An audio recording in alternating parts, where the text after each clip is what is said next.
Astronomy.fm original program. It's time for York Universe, a co-production of the Observatory of York University, Toronto, and the Voice of Astronomy. AFM Radio, AFM Radio, AFM Radio. Hello, good evening.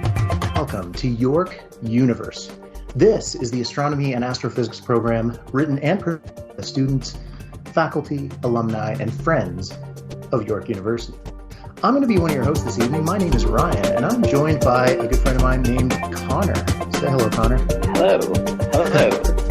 And I'm hoping to have another good friend join us pretty soon. So we're going to have a third host hopefully in a little bit. So we'll keep her as a surprise for now. But we are broadcasting live from the Allan Carswell Observatory located at York University in Toronto, Ontario, Canada. This is actually Astronomy Night in Canada. We kick it off. The lineup is all Canadian. We start with ourselves, York Universe, and then move on to Western Worlds, Quirks and Quarks, and Science for the People. York Universe broadcasts every Monday night at 9 p.m. Local time, or Tuesday morning at 2 a.m. Universal time, or Eastern Standard, or 1 a.m. UT. The York Universe production works in concert with our online public viewing program run by our Observatory team, so hello to the team. It runs between the hours of 9 and 10 p.m. our local time, so basically for the next hour as we're doing the show. If you want to join in, you can go to observatory.info.yorku.ca and follow the links to the OPV, that's online public viewing, and you can join the chat and see what they're up to. Our broadcast is powered by and in partnership with Astronomy.fm, the voice of astronomy. For any questions, comments, or anything about any of our past shows or the current show, or if you have some suggestions for things you'd love for us to talk about, send us an email, observe@yorku.ca. All right. Oh, of course, you can always connect with us on Twitter or Instagram with the handle @York Observatory and Facebook @Allan Carswell Obs. That's 2 L's in Allan, 2 L's in Carswell. And all of our programs are free, but if you would like to make a donation, you can see our website at observatory.info.yorku.ca.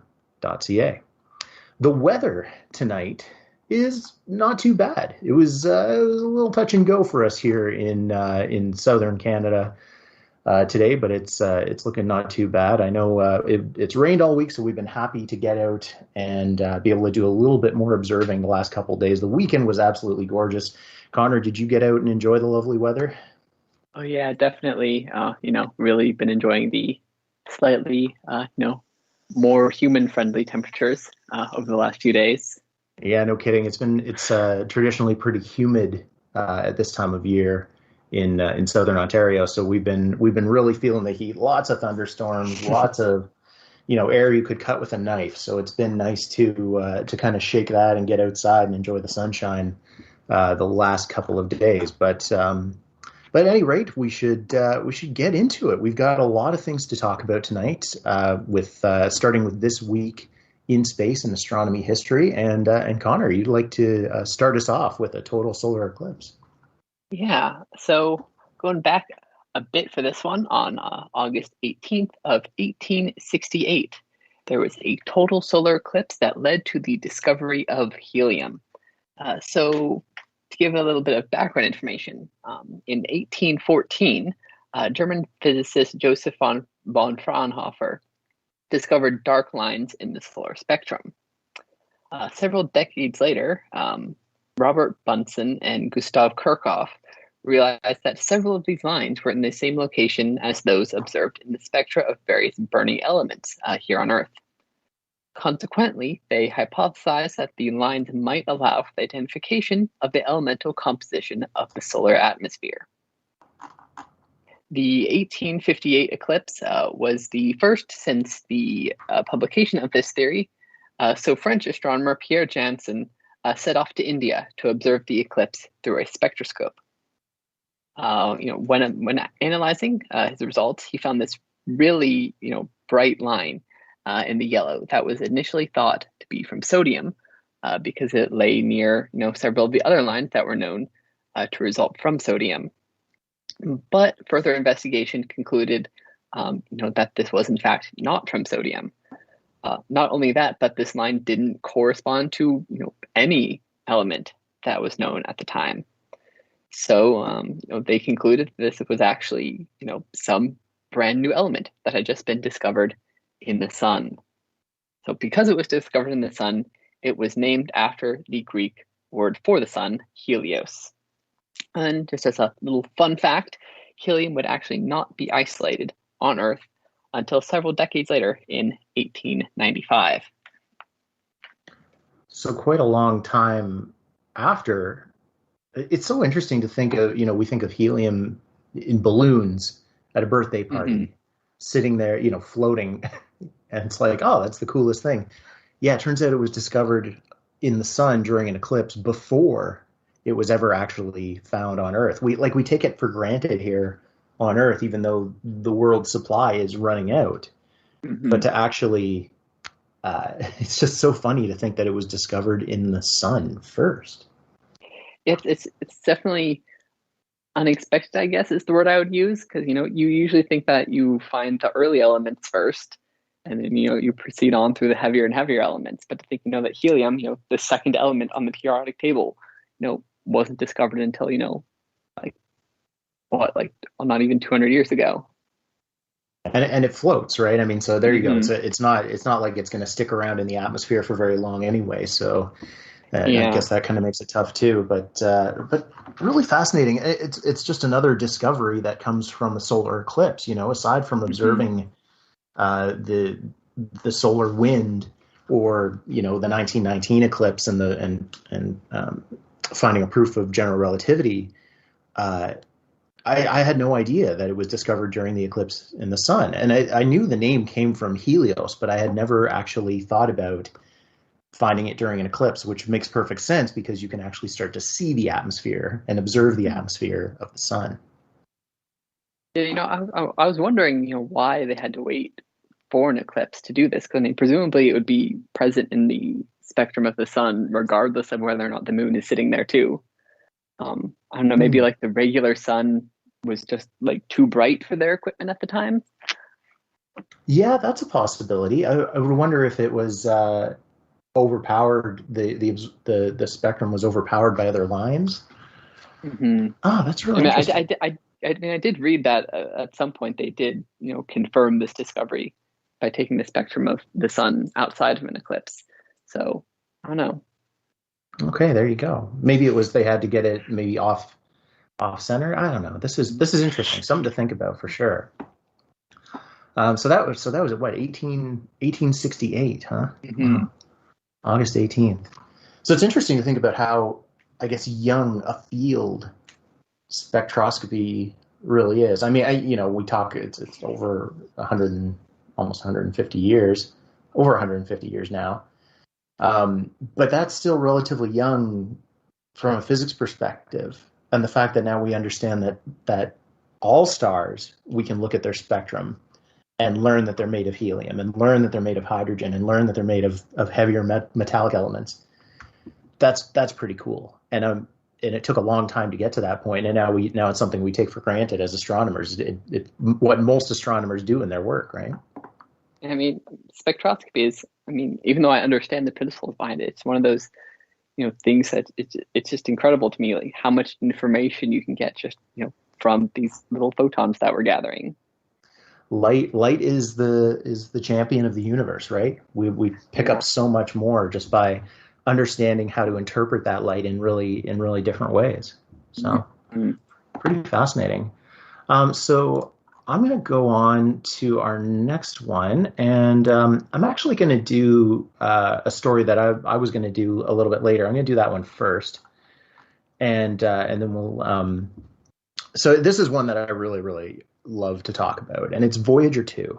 Now, we're a couple days away from the anniversary of the launch of Voyager 2, which was on August 20th of 1977. So quite a long time ago now.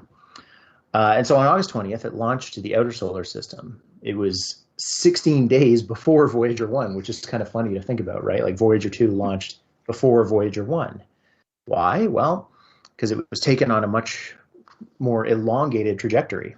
So it would aim at Jupiter and arrive at Jupiter and Saturn actually after Voyager 1, even though Voyager 1 was launched later.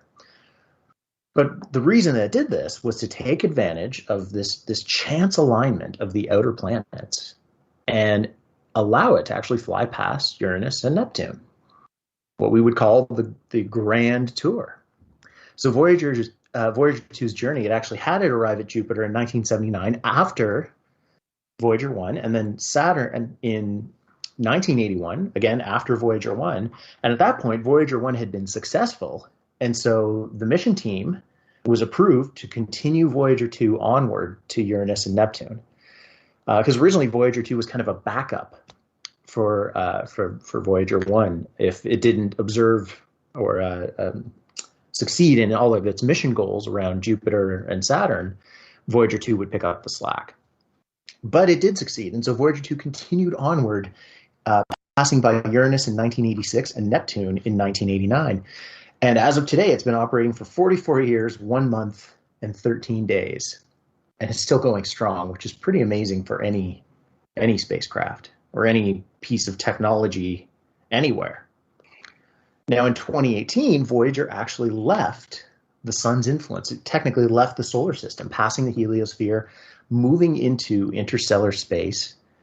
This change was marked by an increase in the flux of cosmic rays, the number of cosmic rays hitting, because it has now passed into the interstellar medium, past the sun's protection. And even today, it continues to operate in interstellar space, measuring the density and the temperature of the interstellar plasma, and providing amazing data with technology that is less advanced than some modern refrigerators, which is really funny to think about on its own. But what I always think about is, I was only 4 years old when Voyager passed by Neptune, and I remember the first book that I ever got about space was a book called The Planets by an astronomer named Nigel Henbest. I'm actually looking at it right now on my bookshelf. And it had a picture on the cover of Neptune from Voyager 2. And I just that was such a cool photo. I can imagine a generation of astronomers who had never really gotten to see those outer planets up close, Jupiter and Saturn a little bit, but to be the first thing to pass by Uranus, the first thing to pass by Neptune, and not have any other spacecraft pass by them as of today, those images of Uranus and Neptune and their moons, their weather, their rings, atmospheres, there's so much there. And there's so much valuable data that we still is kind of our standard for today. So it's always interesting to talk about the Voyager spacecraft and what they've been doing and what they really did for planetary astronomy and what they're continuing to do for astronomy as they leave the solar system and go even farther. So it's definitely, an impressive piece of, engineering, both of these spacecraft, for them to operate for, 44 years, as well as they have, and still returning data to us today. Yeah, indeed. And I recall reading a little bit earlier that once they passed all the major gas planets and the ice giants, they had to conserve power because they didn't know how long it was going to operate for. They want to get as much science out of it as possible. And this is a practice that's still done today, is you squeeze as much science as you can out of any interplanetary spacecraft, any spacecraft really. It's only got so much light. And we see this a lot with the Mars rovers as well, but you squeeze as much life as you possibly can out of it, and as much science as you possibly can, because you never know the next chance you're going to get. Right? I mean, Voyager 2 is now billions of kilometers from Earth, outside of the sun's influence, in a place that would take decades to reach. So the fact that it's there, the fact that it can gather this data, is just so valuable, even if it is just the ping, ping, ping of cosmic rays and maybe some temperature measurements. That's just, and that's going to be useful to this current generation of astrophysicists and the next generation as well. So pretty amazing stuff, and something to celebrate over the next few days. Just Voyager 1 and 2, these paradigm shifting spacecraft.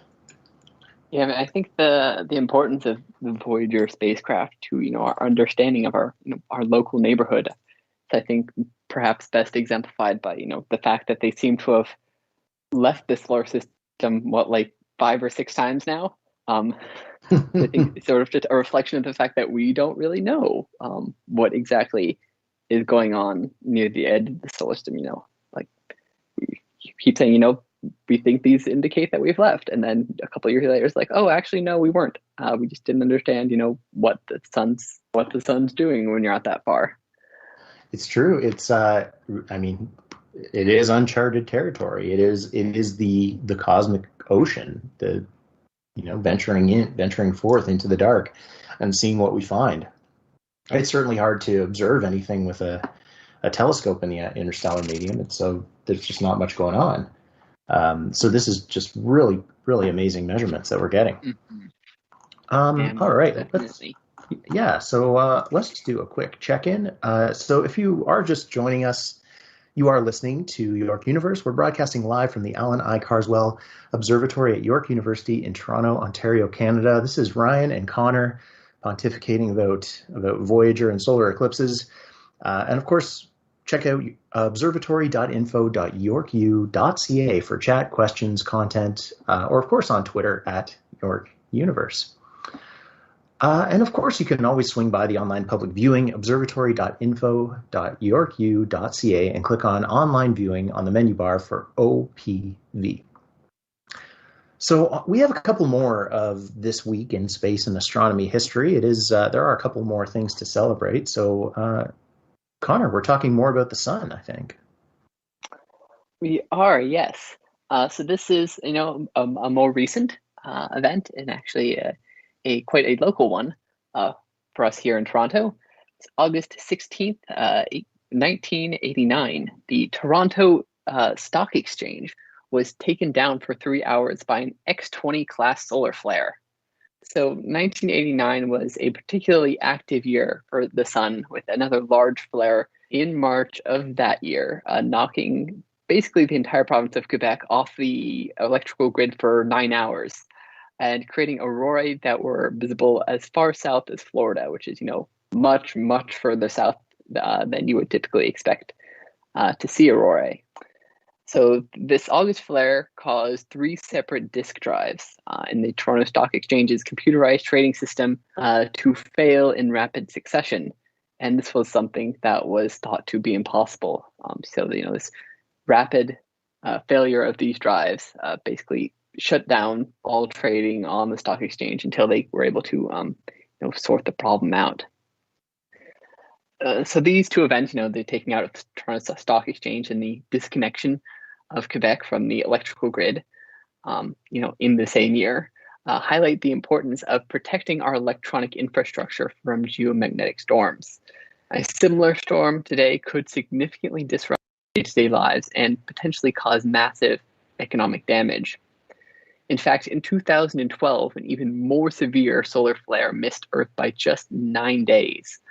An analysis done in the United States estimated that it could have caused upwards of $2.5 trillion in damage in that country alone, accounting for about 15% of its annual GDP. At the moment, the sun is relatively quiescent as we are coming out of a solar minimum, and the next solar maximum is estimated to occur in 2025. So we've got some time to get prepared for perhaps the next X-20 class solar flare. Holy smokes! Mm-hmm. Well, we are on the upswing. I mean, we've seen a couple of sunspots just coming out of the solar minimum as well. But I can't imagine the stock exchange going down for 3 hours. Like, that just seems like such a strange thing today. Like, people's heads would roll if that happened today, Mm-hmm. right? Obviously it's an act of nature, but holy smokes. I think the last time the Earth really got hit by a massive flare was maybe in the mid 19th century. Obviously, technologically much less sophisticated at the time. I think the only visible effects were obviously aurorae, and there were reports of telegraph operators who were able to send messages despite the fact that they had disconnected the batteries from their operating stations just because of how much the induced current in the wires. But that was basically the extent of the damage. So yeah, that was the Carrington thinking event, about right? It was, yeah. So that's sort of like the prototypical, like, I guess, like civilization-altering sort of solar storm is a Carrington-class event. Yeah. Yeah, the catastrophe. It's interesting to me that, even though this happened, the X-20 class flare in 1989, that the one in 2012 was stronger than that. Like, I remember that one happening, and everybody was talking about, like, just how serious that would have been if it had hit us, and it didn't miss by much. And I remember thinking at the time, I was like, okay, well, hey, it didn't hit us. That's great. But it was really more about the idea of, hey, we were that close. And what if this did hit us? And what if this, how serious could this have actually been? And especially with our modern technology now, the stock exchange was taken down for 3 hours. Quebec was off the electrical grid for 9 hours. We're just this past week in Toronto, we were quote unquote celebrating 18 years since a very famous blackout that happened here. I don't know how well you remember that one, Connor. You're probably pretty young. In 2003, but that was several days of rolling blackouts. And so we remember that one well. But imagine that a flare like that hit a modern city somewhere on Earth today, and just the damage that would do. I mean, aside from the fact that we'd see auroras down to the equator, but pretty crazy to think about all the damage it could do, a blackout now, right? And it's not just, the potential damage on the ground. We've now surrounded our planets in all these artificial satellites that themselves would have to be, safed for such an event, because that would be pretty bad for their electronics. And satellites in low Earth orbit actually would be much more severely impacted, because these sorts of events cause the Earth's atmosphere to expand slightly. So satellites that were, once outside of the atmosphere would suddenly be inside the atmosphere. And so their orbits would start to decay rather quickly. And that's usually not advisable. No, that would be very bad. So, and these are kind of the, I hate to say it, these are like the less bad things, right? Aside from the major blackouts and potential damages to infrastructure, but pretty amazing to think about. And then you look back at the Carrington event, like I was reading about it recently, actually, and just I can't imagine seeing auroras as far south as Hawaii or the equator, even, to see them all around the world, and you would expect that everybody on Earth who could see that would definitely know something was up. Because I don't know, have you seen many aurora in your lifetime? I have the vaguest memory of maybe seeing some around Halloween some year, and I think that aligns with a particularly severe solar storm, but I don't know if that was actually something real, or if it's something that I've mentally made up just because of how much I would like to see one. Well, and there you go, right? So the modern human experience, unless you live very far north or very far south, you just don't have the opportunity to see many auroras unless you're going to take a trip. Mm-hmm. But I'm with you. I can count on one hand the number of times I've seen aurora as far south as Toronto or southern Ontario, or which would be on par with the northern United States. So it's just so rare. And then now having this major solar event, one we know that the sun is definitely capable of on the short term, right? Because 1859, the Carrington event? That's not that long ago. Astronomically speaking, like dozens of those types of flares have probably hit the Earth throughout, hundreds throughout modern history. So I can't, it's going to happen again. The question is, will we be prepared for it? Yeah. Right? I think Mars actually just got blasted with one, which was, I think, a bit of a surprise, because again, we're just coming out of a solar minimum. So yeah, they just observed this massive coronal mass ejection that was just aimed right for Mars. Oh, interesting. Did it cause any grief to any of the rovers? Do you know? I don't think so. Probably not. I imagine we would have heard about it, right? Mm-hmm. Interesting. Okay, so thanks a lot for that story. That's kind of neat. I always like talking about solar flares and aurora. It's something that everybody kind of is fascinated by because it's such a relatively rare sight. But one of the stories our fellow host was going to talk about was the launch of, so this is August 17th, 1996, the launch of Soyuz TM-24 to the Mir space station. This is before the International Space Station.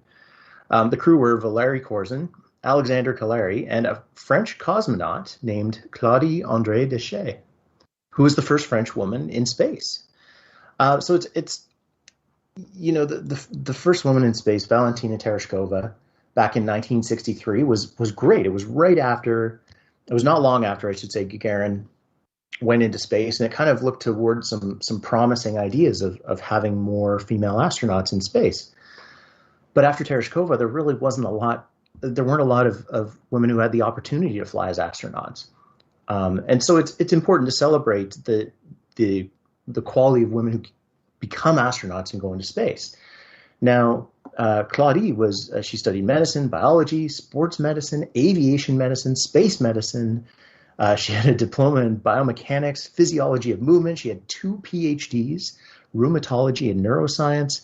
And she was chosen as the only woman in a group of 7 French astronauts or cosmonauts from a pool of over 10,000 candidates, just to show you what kind of difficulty it is to become an astronaut, and nonetheless an astronaut of a smaller European nation participating as part of the European Space Agency.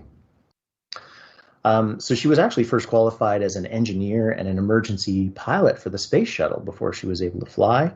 And there's an asteroid named after her. Asteroid 135268 Hanier is named in combined honor of her and her husband, Jean-Pierre Hanier, also an astronaut. So during her mission on Mir, she actually conducted experiments in fields of physiology, developmental biology, fluid physics, and technology, because that's why we go into space, right? To do science, to keep people alive in space, to learn how space affects human beings. And she was also the first woman to command a Soyuz capsule in 1999. She was also the first European woman to visit the International Space Station once it began crewed operations in around early 2000s, but she went up in 2001. So she finally did retire from the European Space Agency in 2002, returned to ESA as an advisor to the Director General. So quite a nice celebration for the first French woman in space. I didn't know her story at all, and I think this is really, really, really fascinating. Just the challenges you have to overcome to become an astronaut, nonetheless an astronaut from a small nation, nonetheless female astronaut from a small nation, a pool of 10,000 candidates. A pretty impressive lady, Claudie André Deschet, and I totally butcher it with my poor French pronunciation, but pretty amazing. She's definitely got a very impressive resume there. Yeah, I mean, I can't. I know people who work very, very, very hard. I think most people work very, very, very hard for one PhD, nonetheless a second one, and diplomas in sports medicine and aviation medicine and space medicine. It shows that you really need to be an intelligent, hardworking, quality individual to become an astronaut in the first place. And clearly she rose above the rest. So pretty fantastic. So let's just check in once more. If you're just joining us, you are listening to York Universe. We are broadcasting live from the Allan I. Carswell Observatory, located at York University here in Toronto, Ontario, Canada. Of course, please check in with observatory.info.yorku.ca if you want to join in for the live chat, ask some questions, post some content, or of course you can always find us on Twitter at York Universe. Tonight you're listening to a very lean team of Connor and Ryan. We were just talking about the first French woman in space. We were talking a little bit about solar flares and the Great Carrington event and the fact that the stock exchange in Toronto was taken down there, and how bad it could be if a future solar storm, or I should say when a future solar storm occurs, as the next solar maximum is coming up in 2025. Now, Connor, did you want to do the last This Week in History, or do you want to move on to our main stories? What would you prefer, since you're kind of up next? I can pick up our last item here. Perfect. All right, so our final item here in This Week in Space and Astronomy comes to us from August 18th, 2006. This is when NASA awarded contracts for the demonstration phase of the Commercial Orbital Transportation Services, or COTS program. This contract was $500 million, which was divided between rocket plane Kistler as well as Space Exploration Technologies, now more commonly known as SpaceX. The goal of the COTS program was to invest in commercial space transport to create a competitive market to resupply the International Space Station after the retirement of the Space Shuttle. This program was related to, but separate from, the Commercial Resupply Services, or CRS program, because COTS was about designing these vehicles, while CRS was about the actual flights of those vehicles and the supply delivery. These programs, as well as a few others, were managed by NASA's Commercial Crew and Cargo Program Office, or C3PO. I'm sure that was a very intentional acronym choice there on the part of NASA. So rocket plane Kistler actually was unable to raise enough private funding to meet their contractual requirements. So that contract was terminated, and NASA transferred it over to Orbital Sciences in 2008. So although the COTS program ended in 2013, its final report was considered it to be a great success, particularly when it came to cost savings. At the end, about $800 million had been invested in the various COTS programs, which can be compared with the about $24 billion which has been invested in the development of the Orion spacecraft, which will maybe someday bring us back to the moon. Well, one can hope. It's interesting, that they started early. I guess they kind of saw that the shuttle program was going to end. We knew it was going to end eventually anyway. The last flight wasn't for a few years later, but they started already looking into investing in commercial space transport to try and think about, well, hey, what happens next? And it just, it speaks to just the pre-planning and the fact that you have to plan so far in advance if you're going to build these rockets and send astronauts up to the space station. The ISS wasn't going anywhere at this time. It's still not. But with the last shuttle flight in 2011, there was no way to get astronauts up to the space station. And up until Crew Dragon launched, a couple of years ago now, there was this long period where it was using the old Soyuz capsules. And, they work fine, but they're old and they're old, reliable, and uncomfortable. So it is really nice to see what that has kind of turned into with more with commercial spaceflight really kind of pushing forth and coming into the limelight now. Yeah, I was going to say, that rocketry is not really something that you can, improvise on the fly. You definitely have to do a lot of pre-planning. If your shuttle program is going to be ending in a couple of years, you better start, work now on its replacement. Yes, absolutely. I mean, in any kind of field, even research, you write proposals, you plan sometimes years in advance. With that, it's a whole other can of worms putting together this really advanced technology and these multi-hundred million dollar projects to go and fly into space. The planning that's involved in that. You look at some of these missions that go out, like, I don't know, New Horizons, Cassini, to the outer solar system. Voyager is a good example that we talked about earlier. Just the years and years and years of preparation, planning before it's even built and launched and flies. It's unbelievable how an entire career now can be focused on one mission. You know what I mean? Yeah, I mean, I think that's sort of the case for, a lot of missions. I think, International Space Station, the Hubble Space Telescope, they were, in the planning phases for, 20 or 30 years before they actually launched. Yes. Yeah, exactly. Right. So, pretty amazing. And it's kind of neat to see where it's come to today. So, yeah. Yeah. I will also say that perhaps the cost comparison between COTS and Orion maybe not the fairest. Yeah.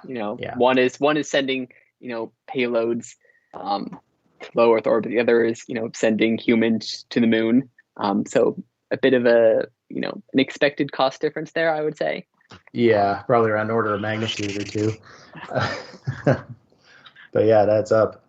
Okay, so we've got kind of two main items that we're going to talk about today, and I think since you finished up that last this week in history, I think we'll start with the one that I really wanted to talk about tonight.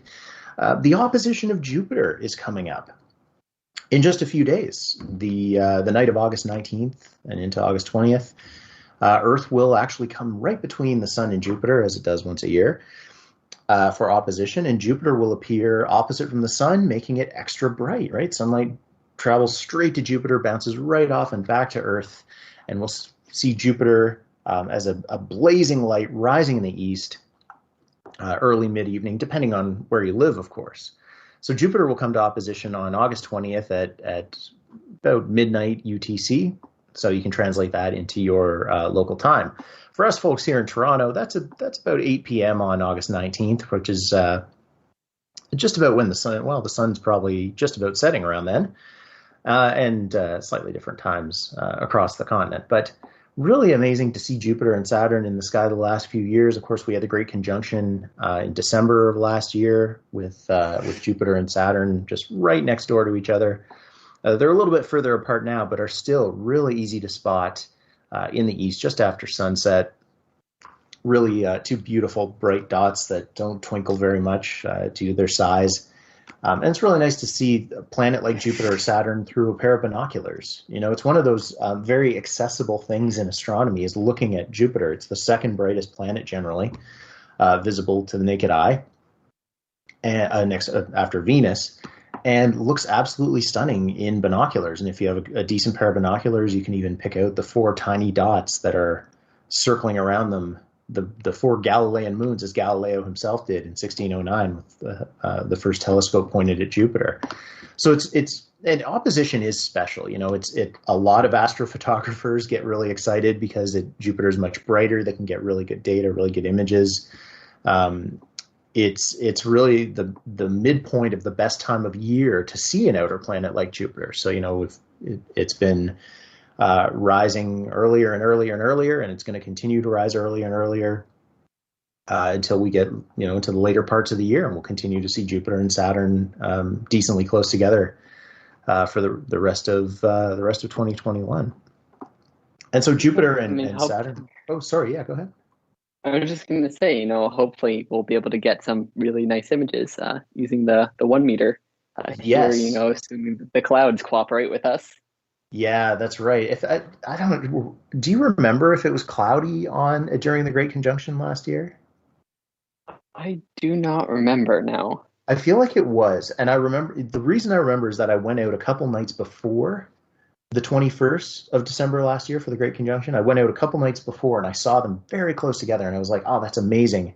I'm glad I get to see it now in case it is cloudy. And then I think it was that night. But yes, I'm hopeful that the 1 meter will get some nice shots, but we have some nicer weather in the summertime here in Canada. So, but Jupiter and Saturn are still visible together this year. They'll be a little bit farther next year, but still pretty close. And, with the way their orbits align, it'll be quite nice for the foreseeable future. So, great objects to check out in the night sky, low in the horizon toward the southeast, just after sunset. And the little trick is that they don't twinkle as much as the stars do. So those stars twinkling quite a bit, planets, they're nice and continuous, quite a bit brighter, and they look great through binoculars.